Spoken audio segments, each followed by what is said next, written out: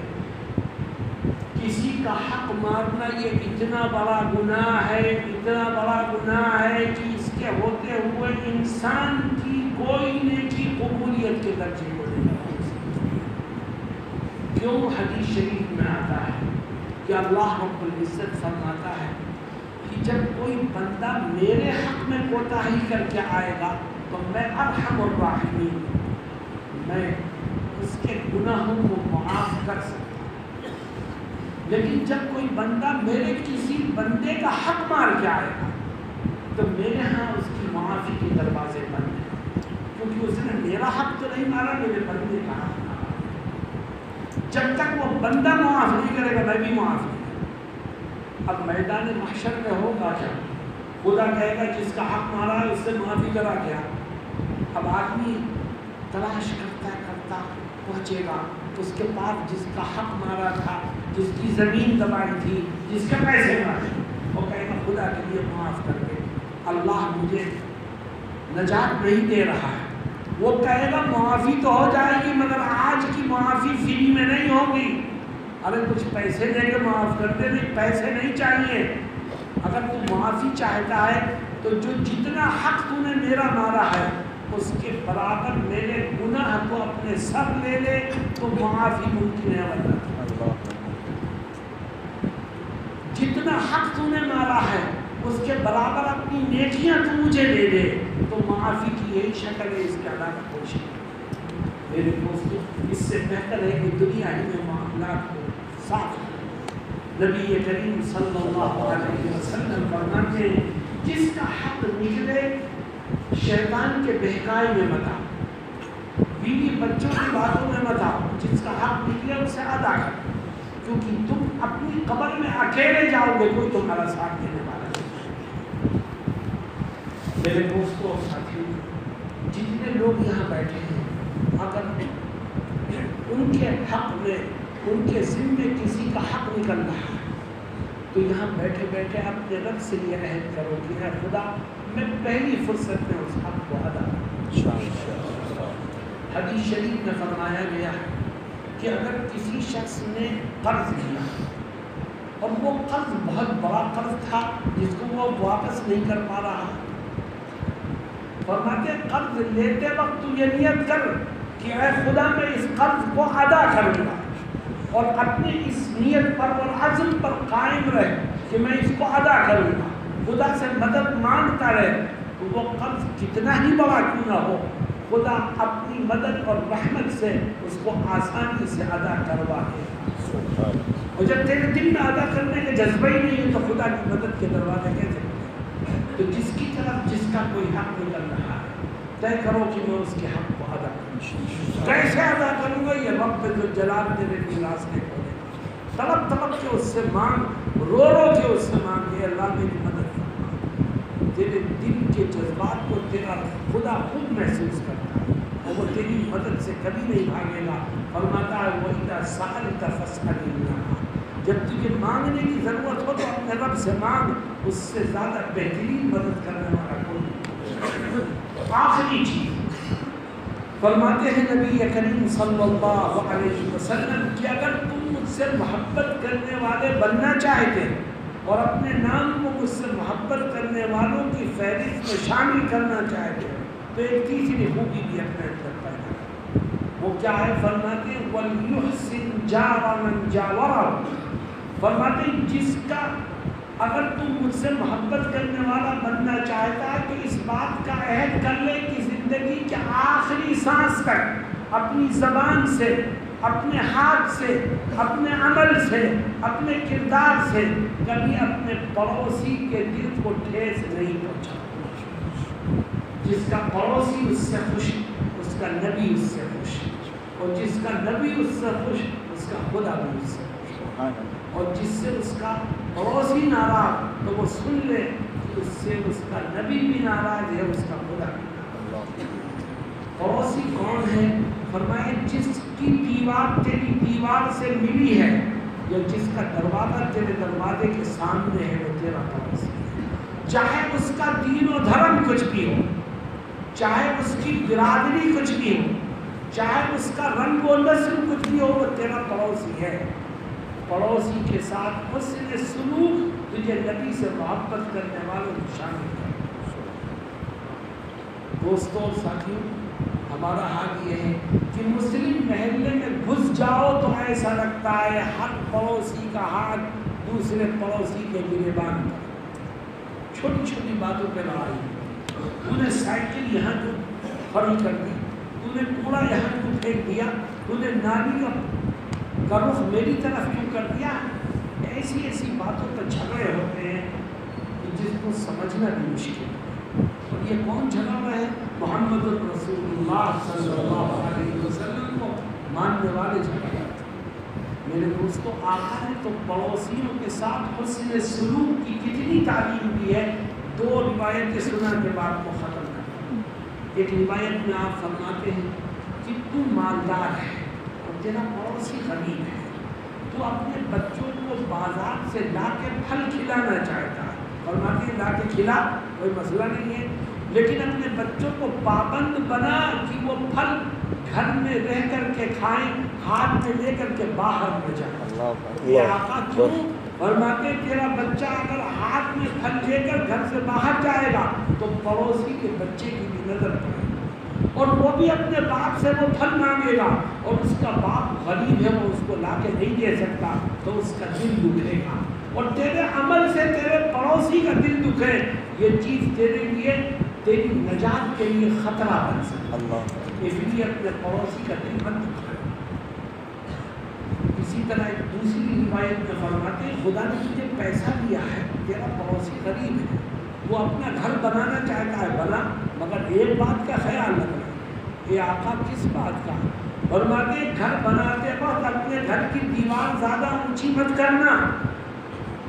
کیوں؟ اس لیے کہ ہو سکتا ہے کہ دیوار کے اونچا ہونے کی وجہ سے پڑوسی کے گھر میں جانے والی ہوا اور روشنی رک جائے، اور تیرے عمل سے تیرے پڑوسی کو تکلیف پہنچے گی، تو تیری نجات خطرے میں پڑ جائے۔ میرے دوستوں، یہ وہ تعلیمات ہیں جو نبی کریم صلی اللہ علیہ وسلم نے ہمیں دی ہیں، اور آقا فرماتے ہیں اپنی زندگی میں یہ خوبیاں پیدا کرو تو مجھ سے محبت کرنے والوں میں تمہارا نام شامل کر دیا جائے گا، ورنہ زبانی جمع خرچ نہیں ہے۔ اللہ رب العزت مجھے اور آپ کو کہنے اور سننے سے زیادہ عمل کی توفیق سے مالا مال فرمائے۔ وآخر دعوانا الحمدللہ رب العالمین۔ اگر آپ ہمارے چینل پر نئے ہیں تو سبسکرائب کرنا نہ بھولیں اور دوسروں کو شیئر کر کے ثواب دارین حاصل کریں۔